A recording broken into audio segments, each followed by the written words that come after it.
Hey everyone, so I'm betting some of you out there are looking to build a truly impressive chest, right? Of course. Who doesn't want a chiseled chest, Yeah, not just big, but defined, Yeah. sculpted. You know, the kind of chest that turns heads. Exactly. Exactly. Well, today we're diving deep into this awesome article from Physio Hub called Building Defined Chest Muscles. Oh, this is a good one. Trust me, it's full of insights that'll totally level up your chest training. What I find really interesting is that a lot of people, they kind of get stuck on just lifting heavier and heavier. Yeah, just keep adding more weight. Right. But this deep dive, it goes way beyond just lifting heavy. It's all about working smarter, not just harder. Okay, I'm all ears. So where do we even begin with this? Well, like with anything, it all starts with understanding the basics. Okay. The anatomy.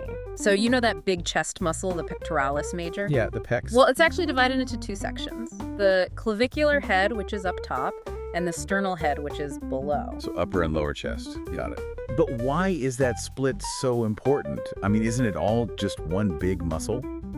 See, that's where things get interesting. If you only focus on building overall size, just getting bigger and bigger, Right. you might end up with an imbalance. Oh, okay. And that imbalance, my friend, can actually lead to some problems. Like what? It can mess with your posture. It can even increase your risk of shoulder injuries. Oh, wow. And it can even limit your ability to, perform certain movements correctly. Hold on. Are you telling me that a lopsided chest can actually make me weaker? Exactly. It's not just about aesthetics. A balanced chest is crucial for functional strength. Think about it. Every time you push something, a door, a shopping cart, even a heavy weight, you're engaging both those upper and lower pecs. Okay, I never really thought about it like that, but yeah, that makes total sense. So how do we actually target those different sections? How do we hit those upper and lower pecs effectively? Well, for the upper chest, the king is definitely the incline bench press. The incline bench press, yeah. But there's a catch. Research suggests that a 30-degree incline is like the sweet spot. Oh, interesting. So is it just because you're lifting at an angle? Well, it's more than that. That 30-degree angle, it allows for a deeper stretch in the upper pec fibers at the bottom of the movement, Oh, okay. which activates more muscle fibers, leading to better growth. So it's all about hitting that sweet spot for maximum activation. I got it. Yeah. But what about those of us who prefer dumbbells? No worries. For you dumbbell lovers out there, dumbbell flies are also excellent for upper chest isolation. And you know what? They actually offer an even greater range of motion, which can further enhance muscle development. Got it. So incline bench press for that targeted activation, dumbbell flies for that extra range of motion. Makes sense. But, the article also really stresses the importance of proper technique for both. Oh, absolutely, yeah. Why is that so crucial? Think of it like this. You're investing your time and effort into building a masterpiece, right? Proper form, it's like using the right tools and techniques. It ensures that you're sculpting those muscles effectively while also minimizing your risk of injury. Yeah, it's like you don't want to rush the process and end up getting sidelined with an injury. Okay, so we've covered the upper chest, but what about the lower pecs? How do we sculpt that area? The lower chest. The flat bench press definitely takes center stage for that. The flat bench press. It's a classic for a reason. It really activates those pecs like no other. But if you really want to zero in on the lower portion, the decline bench press becomes your secret weapon. The decline bench press. Yeah. So angling the bench downwards. Precisely. By shifting the angle, you're shifting the emphasis to those lower pec fibers. Oh, okay. Think of it as adding those final touches, those fine details that really make the chest pop. Gotcha. So by combining both flat and decline bench presses, we're essentially hitting all angles of the chest, right? Exactly. You're creating that balanced, well-defined look, almost like chiseling a statue. You wouldn't just focus on one side, right? Definitely not. All right, so I'm starting to see how all these pieces fit together. But the article also mentions flexibility and stretching. Oh, yeah, for sure. What's the connection between being flexible and having, a defined chest? That's a question many people overlook, actually. See, tight muscles can hinder muscle growth and create that hunched-over posture. Wait, so being tight can actually make my chest look worse? It's kind of counterintuitive, but it's true. Tight pecs, they can actually pull your shoulders forward, Oh, I see. which rounds your back and minimizes that chest definition you've worked so hard for.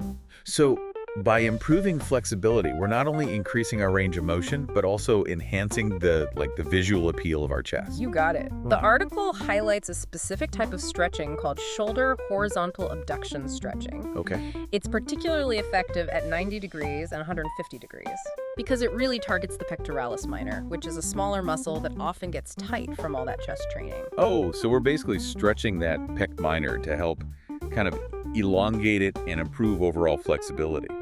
Sounds like something we should all be doing, especially if we're, like most people, spending most of our days hunched over a computer. Absolutely. It's like counteracting the effects of modern life, really. And the benefits go beyond just aesthetics. By improving flexibility, you're also reducing your risk of shoulder injuries and improving your posture. Right. Which can even help alleviate back pain. Now, that's what I call a win-win. But how exactly does shoulder horizontal abduction stretching work its magic? Well, think of it like this. By stretching the pec minor, you're improving its ability to lengthen and return to its original shape. Much like, say, a rubber band. Okay. This enhanced elasticity not only improves flexibility, but also allows for better muscle function and movement overall. Okay, so no more skipping those stretches. They're clearly more important than I realized. So we've covered a lot of ground here, from the importance of a balanced chest to the surprising link between flexibility and a chiseled physique. We're just getting started. Oh. But before we delve deeper into the specifics, I think it's important to step back and ask, why does all of this even matter? Yeah, that's a great question. Why should anyone care about having a defined chest? I mean, is it really just about, looking good in a t-shirt? It's definitely more than that. A well-developed chest, it isn't just about aesthetics. It's about functional strength. It's about preventing injuries. And it's even about boosting your confidence. Okay, I'm ready to dive deeper into those aspects. What are the functional benefits that go beyond just looking good? Well, think about all the pushing movements you do in a day. Pushing open doors, moving furniture, playing sports, anything. Yeah. A strong chest is essential for all of that. And it's not just about power, it's also about stability and control. So a stronger chest actually makes everyday activities easier and safer. Exactly. It also plays a huge role in preventing shoulder injuries, which, as we all know, are incredibly common, especially as we age. Wow, I never thought about it that way. It's like having a built-in shield protecting your shoulders from all those daily stresses and strains. Exactly. And we can't forget the psychological benefits.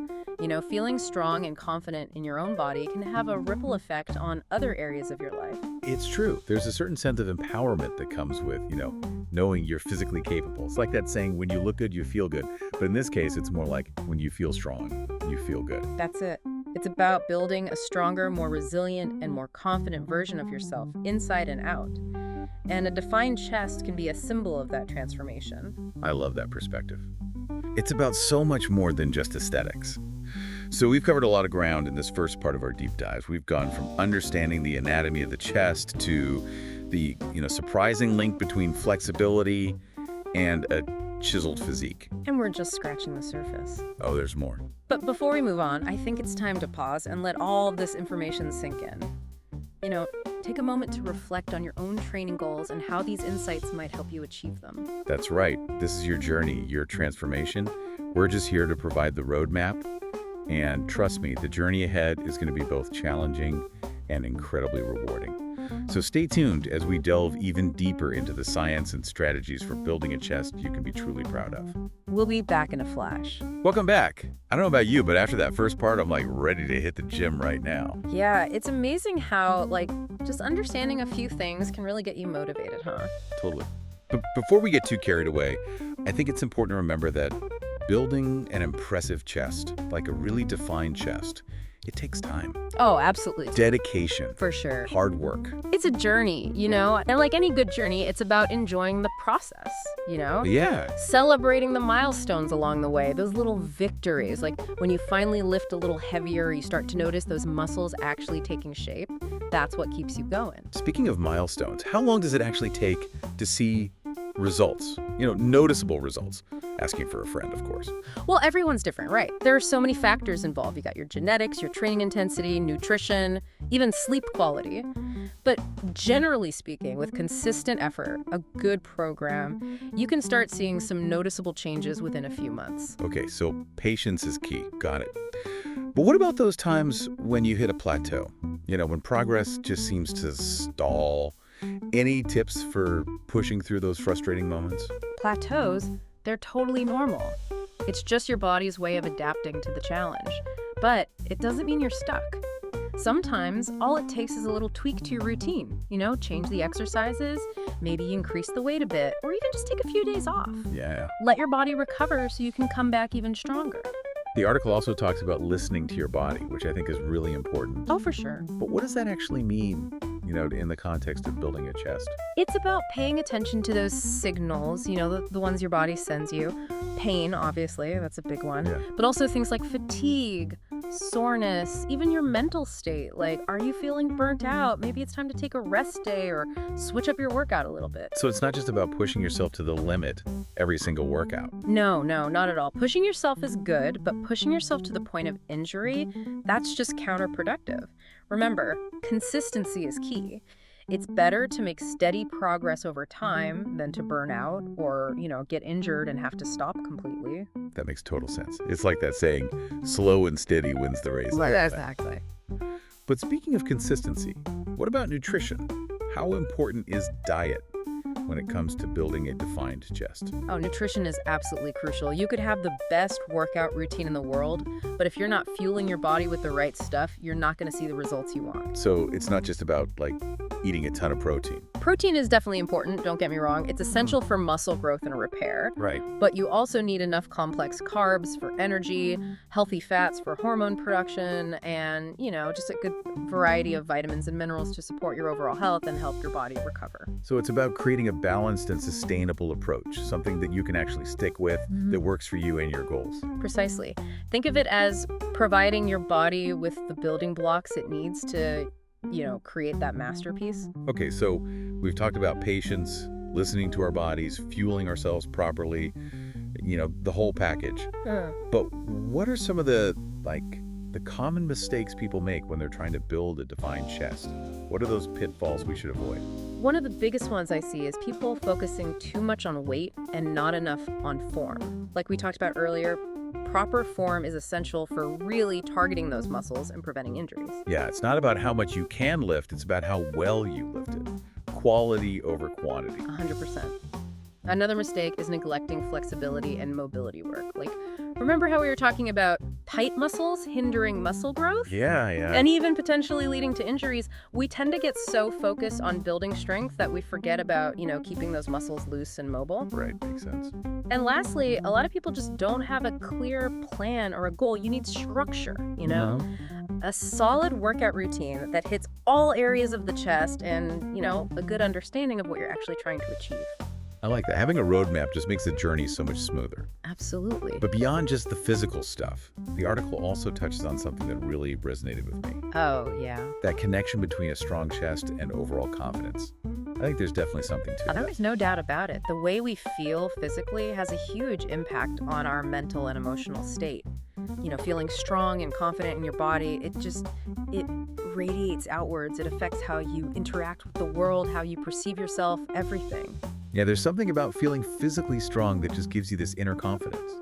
It's like, hey, I can handle whatever life throws at me. Exactly. It's about owning your strength, both physically and mentally, and realizing that you're capable of anything you set your mind to.